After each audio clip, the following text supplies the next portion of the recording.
My name's Alex, and to say my family has been complicated is an understatement. We've always had this unspoken tension that nobody really talks about, but everyone feels. If you've ever been part of a family where things seem normal on the surface, but you just know something's off, you'll understand. We're not poor, but we're not rich either. My parents did all right for themselves, and I guess I followed in their footsteps. Got a decent job, living paycheck to paycheck, but managing to save a little here and there. But my cousin Danny, he's a different story. We grew up together, but we've never really gotten along. He's always had this sense of entitlement, like the world owes him something. As kids, it wasn't as obvious. But as we got older, it started to show more and more. His behavior towards me, especially, has always been, well, let's just say less than friendly. The way he looks at me sometimes, it's like he can't stand that I'm doing okay. I remember a few years ago, he was venting to me about how he was struggling while driving around in a brand new car his parents bought him. When I brought up that I was doing just fine despite not having anything handed to me, he got defensive.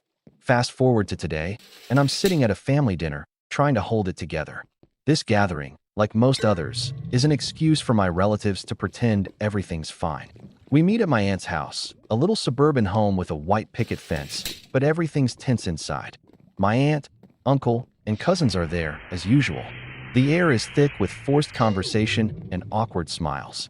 My cousin Danny, of course, is in the middle of it all, talking loud enough that everyone can hear him, but never actually saying anything worth listening to. He's always the loudest person in the room, whether he's bragging about some new gadget he bought or telling the same joke for the 100th time. I just sit there, nodding, trying to get through the night. As usual, no one talks about the real stuff. No one brings up the fact that Danny thinks he's entitled to everything just because we're family. And yet, there I am, the black sheep, trying to avoid confrontation while everyone else pretends everything is fine. Then the conversation shifts. My aunt asks me how work is going. I don't mind it. Work's fine.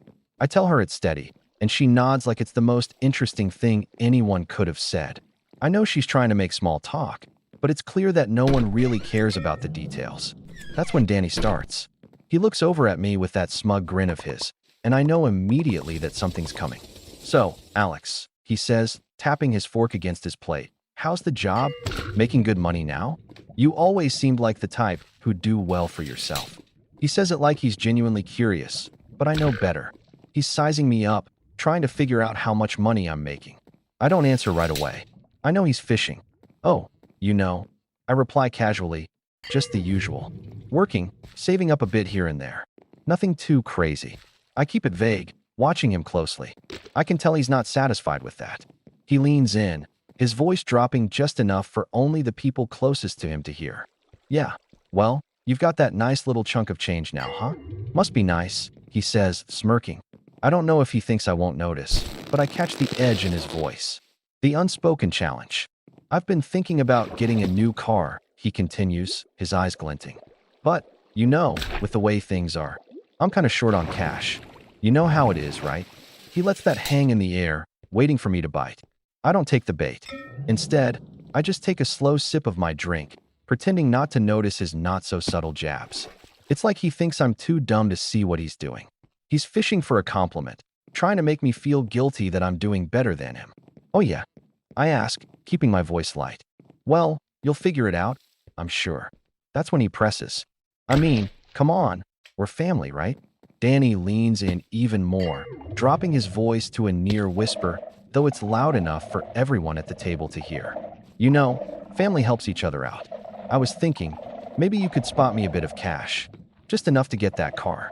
I know it's not a huge ask. After all, you've got it pretty good now. He pauses, looking at me like I'm supposed to be grateful for his request. My mind starts racing. This isn't the first time he's asked for money, and it probably won't be the last. But this time, it feels different. He's not just asking for help. He's trying to manipulate me into feeling like I owe him. I feel my pulse pick up a bit, but I stay calm. I don't know, man. I say, my voice steady. I'm not really in the position to be handing out cash right now. I can see the flicker of annoyance in his eyes, but he hides it quickly, flashing a forced grin. Come on, Alex. It's just family helping out family, right? His voice is smooth now, trying to sound casual, but I can see through it. Everyone at the table is watching, but no one's saying anything. I can feel the pressure building. I'm about to snap, but then I remember something. Something that's been eating at me for months. Something that's going to make his whole act crumble. Slowly, I reach into my pocket and pull out my phone. I tap a few times, scrolling through a conversation. The tension at the table is almost unbearable as Danny watches me, unsure of what I'm doing. I look up at him, a small smile forming on my face. "You want to talk about family helping each other out, huh?" I say, my voice calm but sharp. I swipe the screen and show him the message. Then explain this. The room goes dead silent. I can feel the eyes of everyone at the table burning into me, but I don't look away from Danny's face. I keep my finger on the screen of my phone, holding it just high enough for him to see. His smirk falters, and I watch his eyes shift from my face to the phone, his expression slowly changing from smug confidence to disbelief. For a brief moment, his lips twitch like he's trying to come up with something to say, but the words don't come. And that's when I drop the bomb. I pull up the screenshot. It's a text message from a few months ago, one I had almost forgotten about until recently. A message from one of my friends, someone who was clearly fed up with Danny's behavior. The message reads, "Danny's been talking trash about you again. Told everyone you're just a broke loser who's lucky to have a job." Beneath that, there's another message, a bit more cutting. He says you're not even worth asking for help. But hey, I guess he'll only talk to you when he needs something. I watch as Danny's face goes from pale to completely drained of color. I don't even need to say anything. The text says it all. My cousin stammers, trying to keep his cool, but it's clear that he's not sure what to do. He clears his throat, his voice shaky. "Hey Alex, that's not." He cuts himself off when he realizes there's nothing he can say that will make this go away. The room remains silent, except for the quiet hum of the air conditioning and the faint clink of silverware on plates. Everyone is looking between us, and I can see the uncertainty in their eyes. No one has said a word yet. My aunt, who's usually the peacemaker in the family, glances at Danny, then at me, her face tight with confusion. It's obvious she has no idea what's going on, and I can see her trying to piece together the situation in her head. Danny, still trying to save face, forces out a weak laugh. "Look, it's not what it looks like, okay? But he doesn't finish. His voice falters as he looks at the phone screen again, like he's finally starting to process how badly he's been caught. He shifts uncomfortably in his seat, his eyes flicking around the table. His expression is a mix of embarrassment and frustration, but I'm not letting him off the hook. "That's funny," I say, not bothering to hide the sarcasm in my voice. "I didn't realize family talked behind each other's backs like that. But hey, maybe I'm just overreacting, right?" I let the silence stretch for a few more seconds, watching Danny squirm under the weight of his own lies. I don't even have to look at anyone else. I know that they're all thinking the same thing. The worst part? My aunt is starting to piece it together.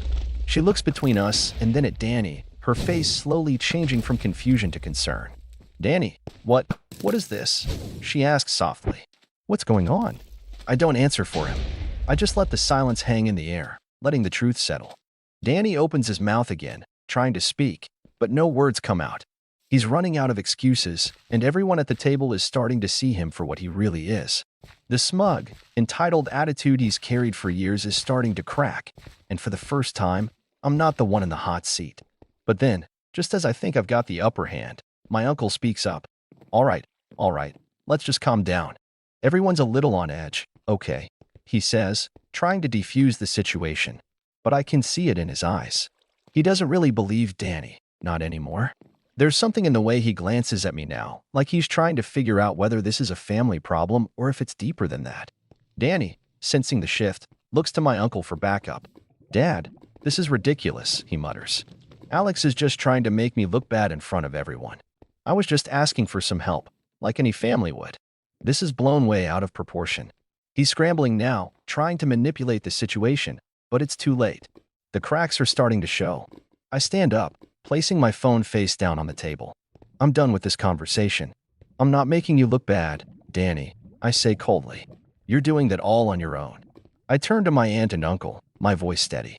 "You want to know what kind of family helps each other out? A family that doesn't talk behind each other's backs, a family that doesn't manipulate each other when they're in need. That's the kind of family I thought we were." Danny's face is burning red now, and I'm sure he's regretting ever trying to pull this stunt. I can see it in his eyes, that moment when he realized I wasn't going to back down, when he realized this time he wasn't going to get away with it. He shifts uneasily in his chair, unable to look anyone in the eye. And just before the tension reaches its peak, I make my move.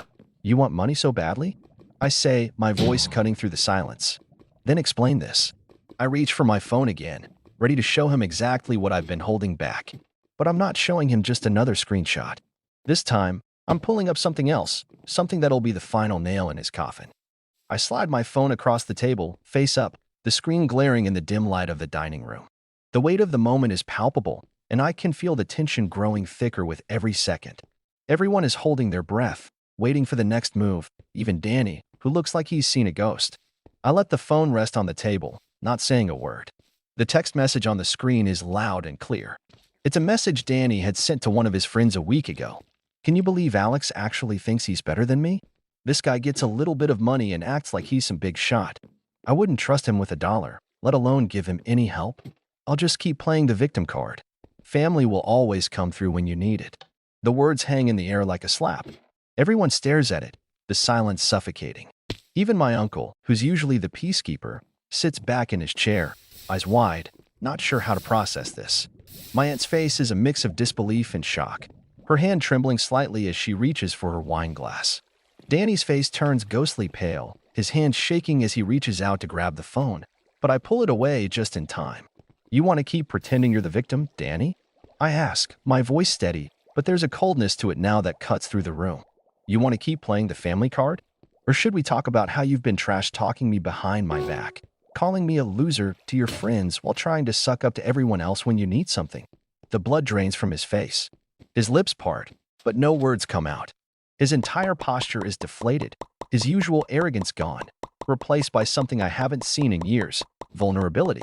And I can tell by the way his eyes dart around the table that he knows he's lost this round. The room is dead silent now, save for the soft clinking of my aunt's glass as she sets it back down with a shaky hand. My uncle looks at Danny, then back at me, then back at Danny. There's no sign of the usual calm authority he has, just a weary look, like he's finally realized that his son has been the one causing the mess all along. Danny clears his throat, trying to recover some semblance of pride. This is all a misunderstanding, he says, his voice quieter than before. But even I can hear the desperation in it now, the cracks in his defense. No, Danny, I reply firmly, locking eyes with him. This isn't a misunderstanding. This is you trying to manipulate everyone around you. You've been playing the poor me act for so long, making everyone think you've got it hard, that you deserve help. But you've been using everyone, including me. Danny's mouth opens and closes, but the words don't come. His mind is spinning, searching for some way out of this mess, but there's nothing. His shoulders sag as the weight of his own actions finally hits him. The arrogance, the manipulation, the lying, it all catches up to him in this one moment. But I'm not done yet. I turn to my aunt and uncle, my tone softening just enough to show them that this is more than just about Danny's petty actions.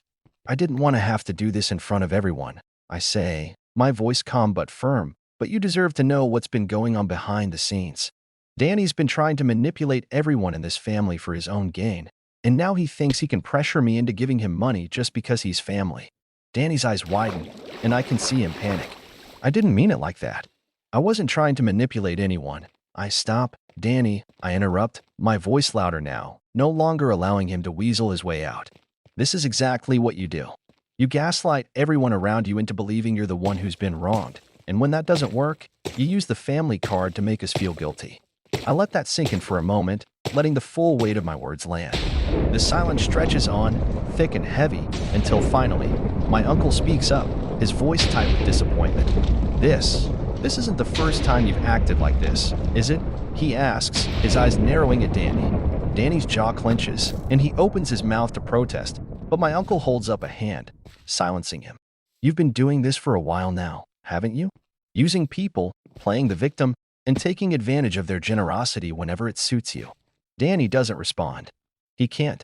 My uncle's words hang in the air, the final nail in the coffin of Danny's carefully constructed facade. I stand there for a moment, letting the gravity of the situation settle. It's finally over. Danny's no longer the golden child who can do no wrong. I can see the cracks in his armor, and they're only getting bigger. But before he can respond, my aunt looks at me, her eyes softening. Alex, I didn't know any of this. I'm so sorry. We should have noticed sooner. Her voice trembles, and it's clear she's struggling to reconcile the son she's known with the person standing in front of us now. Danny shoots her a desperate look, but she doesn't meet his gaze. She's seen enough. I can feel the eyes of everyone on me now, and for a moment, I wonder if I've gone too far. But then I realize, no, this needed to happen. It was long overdue. Danny's not going to get away with this, not anymore. And if that means making him face the consequences of his actions in front of everyone, then so be it. The silence lingers, but now, it's not uncomfortable. It's expectant. The tension in the room is palpable, and I know this moment is one Danny will never forget.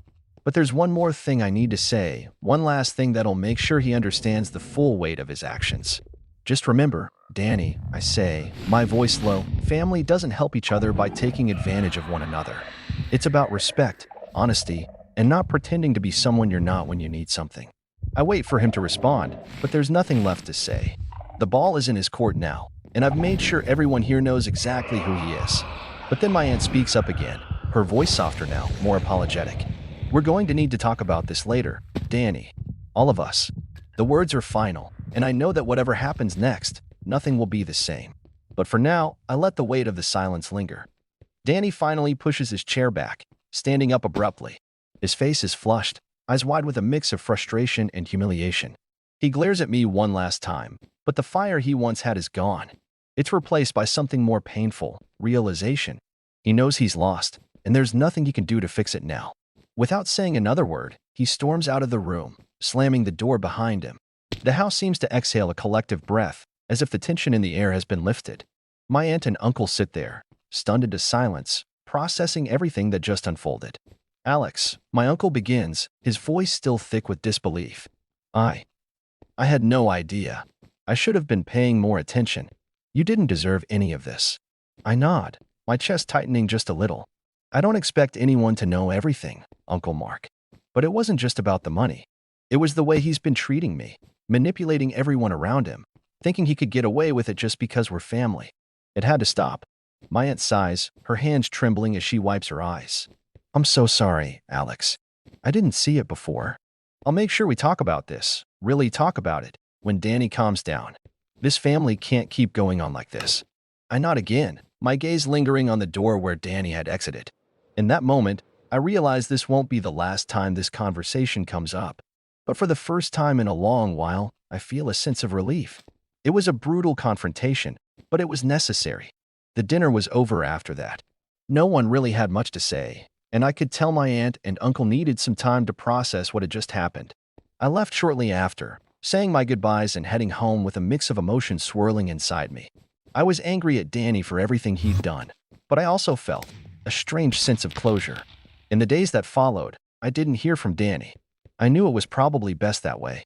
He needed time to process the fallout from his own actions. But what really hit me was how the rest of the family started to treat me. It wasn't just my aunt and uncle who were grateful for what I did. It was my cousins, my other relatives. They reached out with messages of support, thanking me for standing up to him. It felt good to know I wasn't alone in this. That I had the support of the family who'd seen what Danny had been doing behind the scenes. As for Danny, he eventually reached out, but it wasn't to apologize. He wanted something. Of course, it wasn't money. Instead, he wanted to manipulate the situation again, trying to convince me I was the one who had gone too far. He said the family would never be the same after what I did. But honestly, I didn't care. I didn't need to fix everything for him. What I did wasn't about him. It was about finally standing up for myself and showing that I wouldn't let him walk all over me anymore. Things aren't perfect. I haven't heard from him much since that last attempt, and I'm fine with that. It's not easy dealing with someone like Danny, but I've made it clear that I won't be a doormat. I'm just relieved that, for the first time in a long while, there's a sense of peace in my family. And that's the way it stands now. My question to all of you, what would you have done in my situation? Did I go too far? Or was this something that needed to happen? Let me know your thoughts, because honestly, I'm still processing everything too.